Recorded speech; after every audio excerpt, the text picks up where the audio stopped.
लहरा लहरे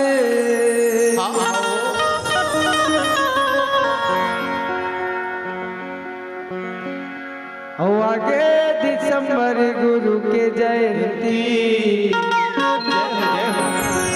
झुम झुम झुम की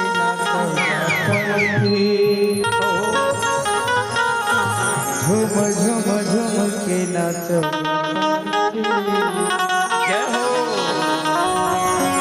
तो सुंदर जी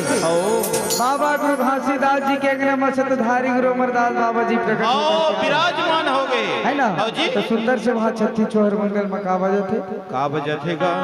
सादा झंडा लहराए लहरी लहर सादा झंडा लहराए लहरी लहर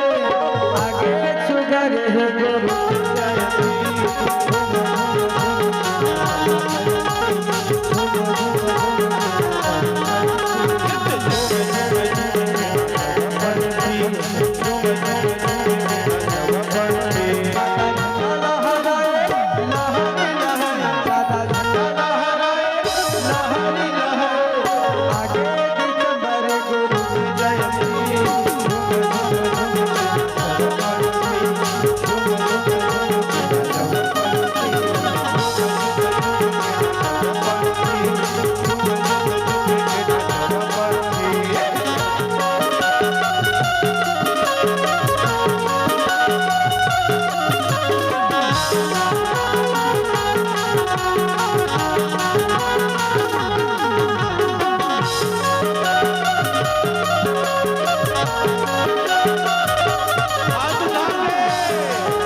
गुरु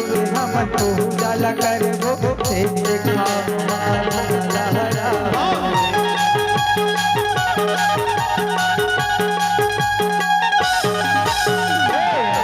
गुरु की हमन महिमा लगा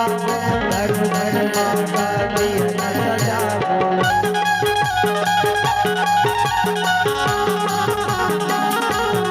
अपने गुरु की हमन पूजा कर वो से देखा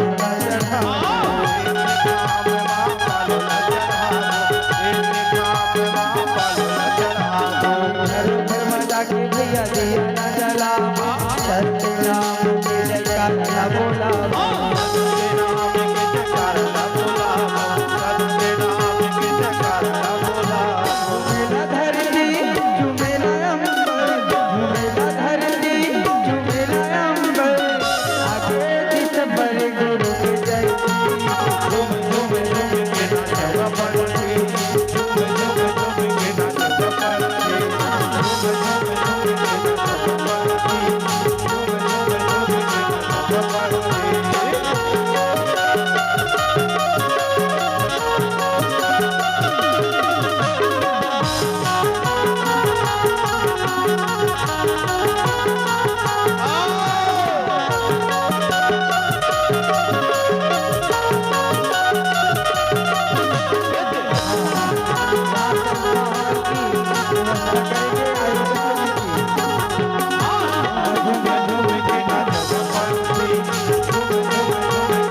झुम झुम झुम के नाचोगा।